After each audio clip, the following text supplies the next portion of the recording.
Hi, LA Progressive audience. We're back again with a dear friend, actually, Kath Rogers, who's a staff attorney with the ACLU SoCal Dignity for All project, is a master of all things houseless and what to do about it. Was at one time the executive director of the National Lawyers Guild. How Los you doing? Angeles. How you doing, Kath? I'm good. Hi, Dick and Sharon. So good to see you always. So I can start off. Houselessness has been a chronic issue for decades here in Los Angeles. And there's been one program after another, money spent, promises made. And yet, as we look at the situation, it's hard to say that there's been a huge amount of progress. But you're involved in several issues that are coming up on the November ballot that have greater promise. That you talk about the need not for short-term fixes, but the need for long-term solutions. So how are you and your colleagues going about that? Yeah, well, that's a great question and a deep question. And I think when we, like you said, when we think about houselessness and the current state that we're in, we need to think about the history of housing policy and realize how we got to this point. Because I think one of the big challenges is that lawmakers and members of the public sometimes want to just do something, anything to get people out of visible sight. Um, so that's one of the things we see a lot at ACLU SoCal is criminalization of people who are unhoused. Unfortunately, is basically having police or sanitation departments basically displace people, cite them, arrest them, ticket them, try to get their personal property and themselves out of sight, whether it's putting people in jail, destroying their personal property, whatever it may be. So one thing that we see is a lot of civil rights violations, just trying to make people invisible rather than actually provide housing to people. When we look at housing policy, we can see that where we're at now, it's not, it doesn't have to be this way. The visible houselessness crisis that we experience today really started after decades of disinvestment in public housing, where the federal government was, used to invest significantly in providing subsidized housing for people. And it was certainly not perfect. It was, the public housing that we had was not had a lot of problems, a lot of racist, housing policy baked into it. But really, we saw the rise of visible houselessness in the 1990s after that big disinvestment. So when we think about solutions now, it's important to agree on the problem. And I think that that's one of the big challenges that we see is that unless we can all agree on what the problem is, that the government's not doing enough to actually house people, it's hard to agree on solutions. So some of the things we're doing at ACLU SoCal is we're fighting back against criminalization. We engage in litigation sometimes when necessary to protect people's civil rights. And importantly, we're also advocating for ACA 10 or Assembly Constitutional Amendment 10, which is a human right to housing, which would enshrine the fundamental human right to housing in the California Constitution. So those are a couple of things that we have right now that we're doing to protect our unhoused neighbors. That's awesome. Thank you so much for the work that you do, Kath.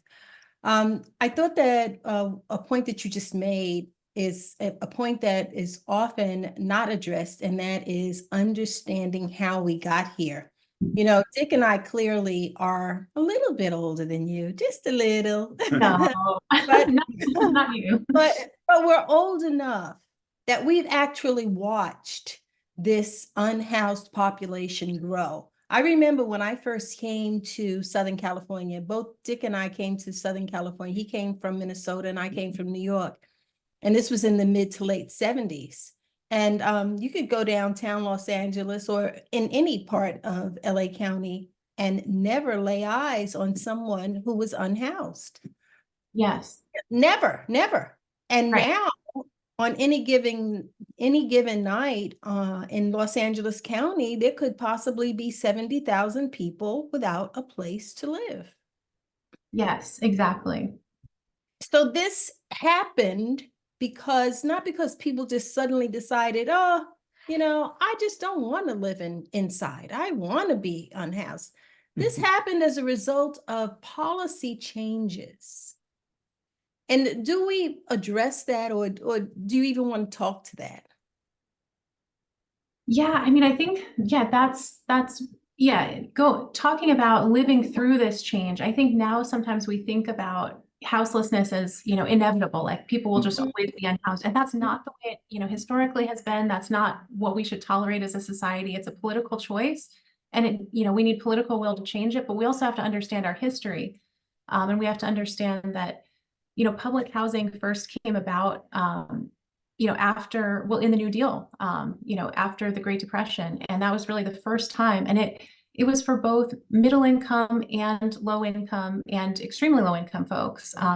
Now we think of public housing as only for, very low income people. We think of it as a lottery system because that's what it is today. Most people who need it and qualify for it can't get it.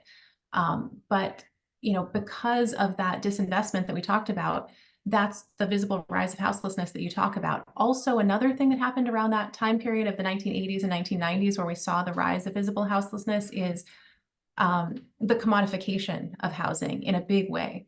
The fact that, housing is now treated as a commodity that's traded, in bonds and packaged in different ways. And we saw, with the housing collapse, we saw what that can do to our entire economy. And when we treat housing as something to be bought and sold for profit, and sometimes a lot of profit, and really treat it as a commodity rather than a dwelling or a place for us to live, we devalue what housing is. Imagine if we commodified air or water, things that people need, like housing. We all need housing. We all need a place to live. And yet it's treated as, something that people flip, something, that's traded with bonds and stocks. And that's really not what housing should be. And that's what we're trying to get back to, is that housing is a fundamental human right. And we need to define that. We need to codify that recognize that in our state constitution, and every state constitution, frankly. So ACA 10 embedding the concept that housing is a human right in the state constitution. Obviously, that's a wonderful thought, but I know there's deep thought that you have and your colleagues have. Well, how does that actually play out? What does that mean for the 70,000 people, or roughly that, on the streets of LA County and across the state? I mean, what gets implemented to do something for them, and especially to do something to prevent the next group, the next generation of potentially houseless people from getting cast aside? Yeah, absolutely. So the constitutional right to housing is not a magic bullet. It's not going to solve everything overnight. It's one goalpost, and what it importantly does is it creates a government obligation where no government obligation exists right now. So by enshrining, rights into our Constitution, that defines what our most important values are as a society that are worthy of legal protection, and this would create an enforceable legal right to housing. ACA 10 is modeled on international human rights law, and it has terms of art that are well defined in international law. And it defines the right to adequate housing. And it defines 3 obligations on the part of the government, which is respect, protect, and fulfill. So the government would need to, and this is both the state and local governments, would need to respect all of our right to housing, meaning they can't interfere with it. So what that might mean right now, as just one example, if police were to help a landlord illegally lock out tenants, that would be interfering with someone's right to housing. And that would be a violation of the respect prong. Protect is about third parties. So for example, corporate landlords, corporate real estate interests, the government would have an obligation to protect us from those third party actors. And then finally, fulfill, the government would have an obligation to fulfill the right using the resources at its disposal. So the discretionary budgets. Right now, we have a lot of counties throughout the state that are spending very little, if anything, on housing. Housing is a very small percentage of our state's discretionary budget. So maximizing the resources that we're investing. It doesn't mean that the government has to go bankrupt. It doesn't mean we have to disinvest in, schools or other things, but the government would now have an obligation to fulfill the right to housing. So essentially, it creates an obligation for the government to take action, and there's flexibility about what that action can be, but it has to be driven by data and it has to be guided by those three obligations. Wow, that's exciting to hear that. I learned not too long ago that there are a large number of people who are evicted illegally, and that most people who have to go through an eviction process do so without legal representation. And that is one of the reasons that so many are evicted illegally, is because they don't have attorneys to help them to protect their rights. Do you think that incorporating housing as a human right within the Constitution of the state of California, that would help to ease some of that? Yeah, that's a great point, Sharon, and that's so true. So many people don't know their rights and don't know that they have the legal right to, a court process. And also, the eviction process is one of the fastest legal processes that we have. You have 5 days to respond to an unlawful detainer action. Otherwise, you have a default judgment. So a lot of people, get defaulted on. Most people don't have lawyers. There's a huge civil access to justice gap for renters. So most people just can't afford a lawyer, don't have a lawyer. Which is why there's a big right to counsel movement right now, that, this growing movement for renters to have a right to a lawyer in these proceedings, and they absolutely should. And I think that the right to counsel movement is closely tied to the right to housing movement, because right to counsel is one thing that would certainly implement the right to housing. And so I think renter protections are a key to the government fulfilling its obligation to protect the right to housing. Absolutely.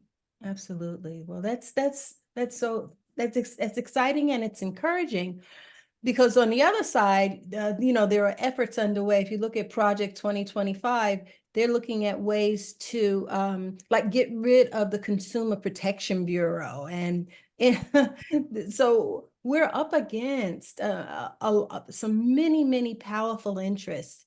And recently, Dick and I got involved in a forum where we were talking about trying to get rid of Costa-Hawkins. And we had so many landlords come in opposition, but they didn't realize that they wouldn't even be affected, because these are small landlords, people that own 1, 2, maybe 3 units.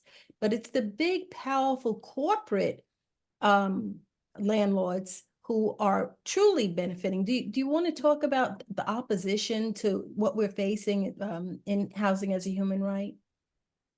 Yeah, absolutely. And that's so true. I think the landlords often talk about mom and pop landlords, but that's a really small percentage of actual landlords. Mostly it's these big corporate conglomerates that are, making decisions about, evicting people and profiting greatly on very high rents right now.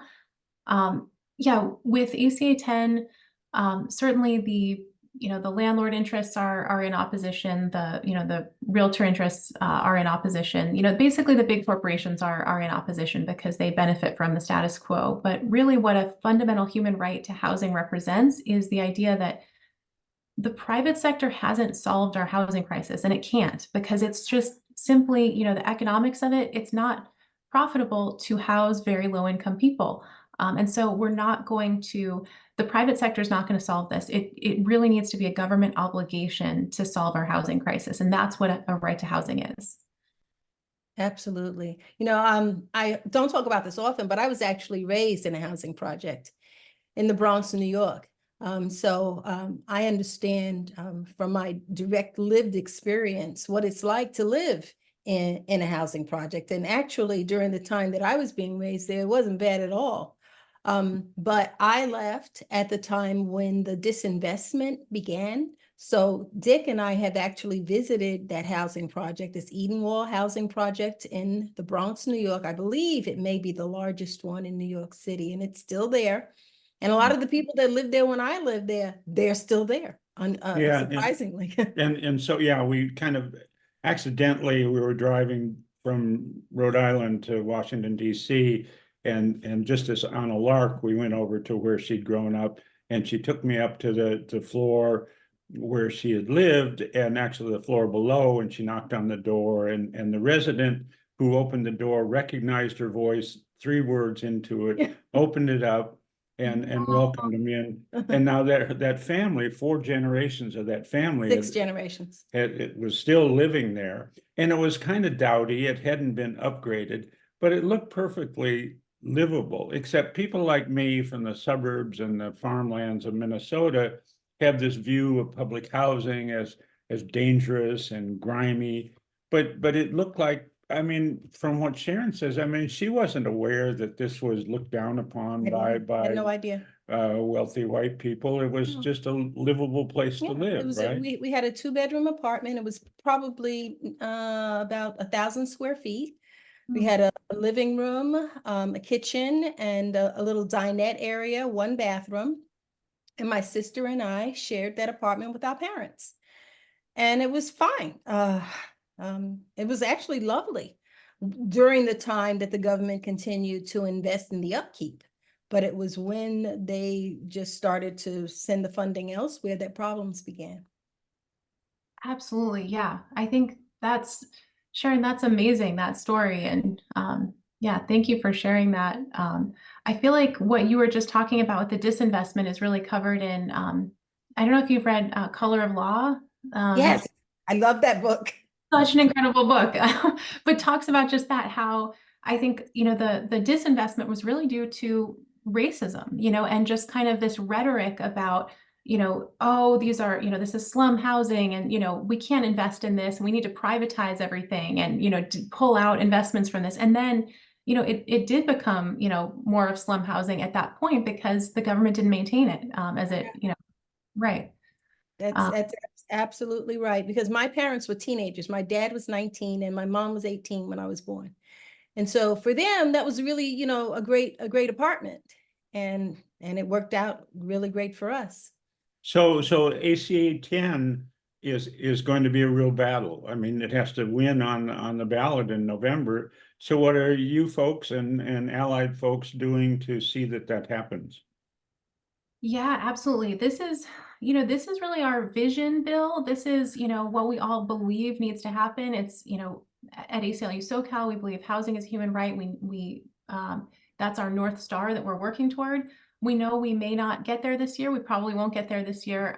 But there's, over 100 organizations that have endorsed at this point. There's a large group of, legislators that support this. It got through the Assembly Housing Committee last year. It's up for the Assembly Appropriations Committee next month. I'm sorry, this month in May. And basically the coalition is growing. We have a lot of momentum. We have a lot of, academics, thought leaders who are coming on board to say, this is not a wild idea to have a fundamental human right to housing. There are, nations around the world that have this. We need to enshrine, this kind of affirmative right into law. And we intend to reintroduce this year after year, until we do pass it. We absolutely intend to pass it. It may not be this year, but this is the vision, and we have a growing movement really behind it. Other states are contemplating this as well. So we absolutely intend to pass it. There's a lot of forward momentum. There's a lot of, thought leadership on this, and I'm confident it will pass in the coming years. Yeah. So how do regular Joes and Janes like me and Sharon support that effort?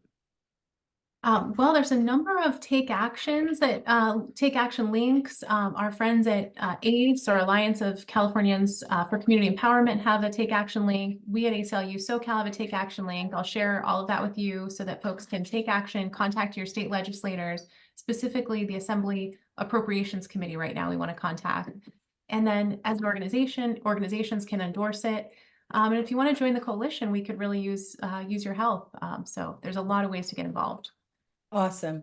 Well, we're going to put those links down below, and we want to encourage people to like and share this video if you've learned something. If you want other people in your community or your family to understand that there are many people working out there to solve this problem of the growing unhoused population, here in Southern California, but the rest of the country too. There's work going on. So please like and share. And Kath, it's just been a pleasure meeting with you and talking to you and catching up on what's been going on. You both are amazing, and thank you so much for having me. Thank you. So long.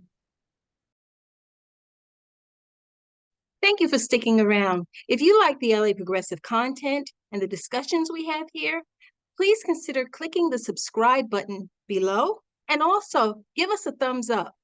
That helps to grow our audience by feeding the algorithm, which helps to get this content in front of more eyes. Thanks for stopping by. We really appreciate your support.